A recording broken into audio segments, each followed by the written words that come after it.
Hello दोस्तों, आज मैं फिर हाज़िर हुआ हूँ नई जानकारी के साथ। आज की जो जानकारी है वो हैरत में डाल देगी आप तमामी हज़रात को।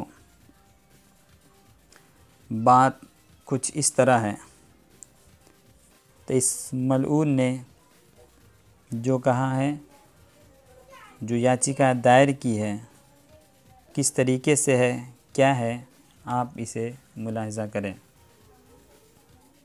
कोर्ट में जनहित याचिकाएं तो कई दाखिल होती हैं, लेकिन एक ऐसी जनहित याचिका आई है जो शायद इससे पहले दुनिया भर में कहीं नहीं आई होगी। वो है कुरान की 26 आयतों को रिमूव करने की याचिका। और हम बात कर रहे हैं, याचिकाकर्ता हमारे साथ हैं सैयद वसीम रिजवी। वसीम साहब, ये कौन सी 26 आयतें हैं जिसको आपने रिमूव करने की अर्जी लगाई है सुप्रीम कोर्ट में? तो हाँ, देखिए, प्रॉफिट मोहम्मद के बाद पहले खलीफा अबू बकर, दूसरे खलीफा उमर और तीसरे खलीफा उस्मान द्वारा कुरान को कलेक्ट करके और उसको जारी किया गया एक किताबी शक्ल में।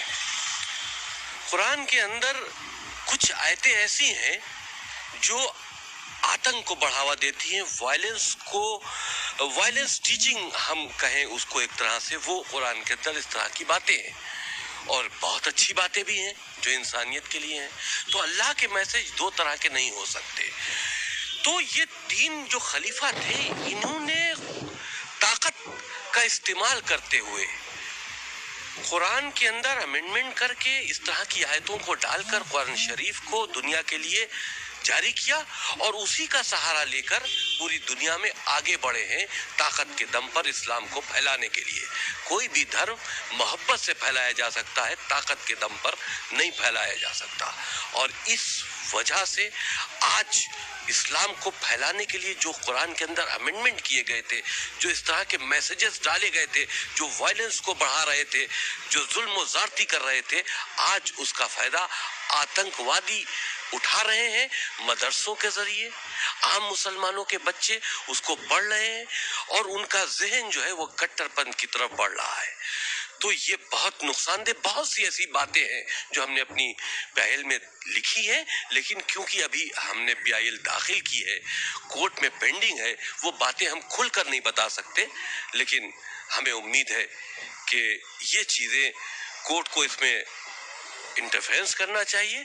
हमारी देश की सुरक्षा से जुड़ा मामला है। इन 26 आयतें जो वायलेंस की टीचिंग है इस्लाम के अंदर, जो पूरी दुनिया में आतंक का सबब बनी हुई है, इनको कुरान से रिमूव होना चाहिए।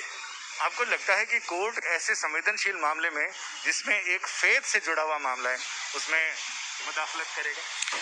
ये मामला फेथ से जुड़ा नहीं है। फेथ से जुड़ा हुआ होता है इंसानियत का मामला। किसी का कत्ल कर देना फेथ से जुड़ा मामला है। आप अगर इसको फेथ से जोड़ लेते हैं तो हमको इजाजत दीजिए कि हम काफिरों का कत्ल कर दें। तो ये फेथ से जुड़ा नहीं है, ये वायलेंस टीचिंग है। ये एक तरह से आतंकी गतिविधियों में मुसलमान बच्चों को लिप्त करने की बात है और उसका सहारा कुरान मजीद से लिया जा रहा है। बहुत सी अच्छी बातें हैं कुरान मजीद में। हम तो कहते हैं कुरान मजीद को हम बैन करने की बात नहीं करते। उसके अंदर जो वायरस खलीफाओं ने डाला है इस्लाम को आगे बढ़ाने के लिए ताकत के दम पर, उसको रिमूव करो, क्योंकि आज उसका गलत फायदा उठाया जा रहा है और मुसलमान बच्चों को आतंकवाद की तरफ लिया जाया जा रहा है। तो आपको लगता है कि जो किसी जमाने में इस्लाम की ताकत के बल पर इस्लाम को फैलाने की बात की जा रही थी, आज वही इस्लाम को कमजोर कर रहा है? जो बुनियादी शिक्षाएं हैं इस्लाम की इंसानियत के भले के लिए, जाहिर सी बात है, जिस वक्त ये कुरान के अंदर अमेंडमेंट करके इस तरह के अल्लाह के नाम से मैसेजेस डाले गए जो हमने चैलेंज किए हैं, उस वक्त तो उनका मकसद यही होगा कि हम इसको अपनी ताकत से जोड़े। अल्लाह के मैसेज के नाम पर जिहाद क्या है? ये उस वक्त जिहाद था कि इस्लाम को फैलाना था। आज वो जिहाद का गलत इस्तेमाल हो रहा है, आतंकवादी जिहाद का इस्तेमाल कर रहे हैं। तो उस वक्त तो इस्लाम का दायरा बढ़ाने के लिए ये काम किया गया था, लेकिन आज इस्लाम उसी से बदनाम हो रहा है।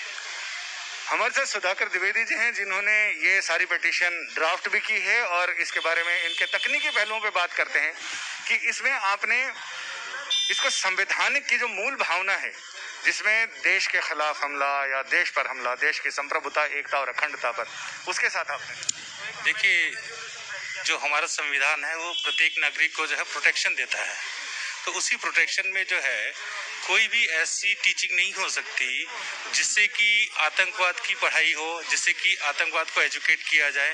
तो ऐसे किसी भी धर्म में, ऐसा नहीं कि केवल मुस्लिम धर्म में, किसी भी धर्म में इस तरीके की कोई भी टीचिंग हो तो उसको चैलेंज किया जा सकता है। और हमारा संविधान इस चीज़ का अधिकार देता है कि अगर देश के खिलाफ कोई प्रॉक्सी वॉर के लिए कोई टीचिंग हो रही हो, चाहे वो स्कूल एजुकेशन हो या किसी भी तरीके की एजुकेशन में हो, तो उसको रिमूव करने का हमारा राइट है। और दूसरा है कि इस्लामिक आतंकवाद इसमें सबसे ज़्यादा आगे जो है रहा है शुरू से पूरे विश्व में, और उसका सबसे ज़्यादा भुक्तभोगी जो है वो हिंदुस्तान रहा है। इसलिए हम लोग इसको इंडिया की कोई सुप्रीम कोर्ट के अंदर इसको हम लोग चैलेंज कर रहे हैं, क्योंकि इससे रिलीफ जो है वो सुप्रीम कोर्ट दे सकती है और कोई रिलीजियस वो नहीं दे सकते। और इसमें कोई रिलीजियस इशू नहीं है, ये कोई धार्मिक उसको हमने कोई चैलेंज नहीं किया है। हमारा केवल इसके अंदर जो मेन ग्राउंड है वो यही है कि कोई भी ऐसी टीचिंग जो आतंकवाद को बढ़ाती हो, जो ह्यूमैनिटी के लिए खतरा हो, उसको रिमूव किया जाए।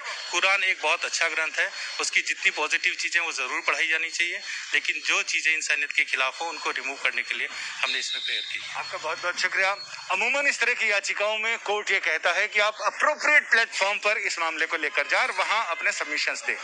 इसी को देखते हुए याचिकाकर्ता ने पहले ही देश के 57 ऐसे रजिस्टर्ड इस्लामिक संगठनों को इस याचिका की प्रति भेजी और उनसे ये कहा कि आपका जवाब इन 26 आयतों पर क्या है, जवाब अभी तक मिला नहीं है। लिहाजा ऐसे में उम्मीद की जा रही है कि अगले हफ्ते शायद ये मामला सुनवाई के लिए सुप्रीम कोर्ट की चौखट पर पहुंच जाए। कैमरामैन अनुराग सक्सेना के साथ संजय शर्मा, दिल्ली, आज तक।